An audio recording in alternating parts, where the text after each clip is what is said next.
Енді магазин үстін басамыз. Епа, алмаз көбейді.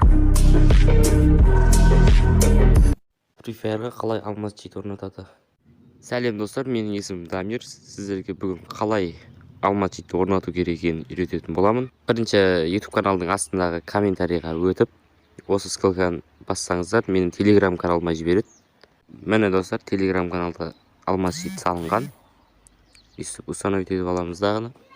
Преферға кіре береміз. Преферға кіргеннен кейін өйстіп алмаз читтің программасын басамыз. И астына түсіріп. Сосын достар, осы екі функцияны қосамыз. Сосын сол екеуін қосып болғаннан кейін магазиннің үстін басқаннан кейін алмаз көбейеді. Алмаз чит өтірік деп сенбейтіндерге қазір джекпотты айналдырып көрсететін боламын.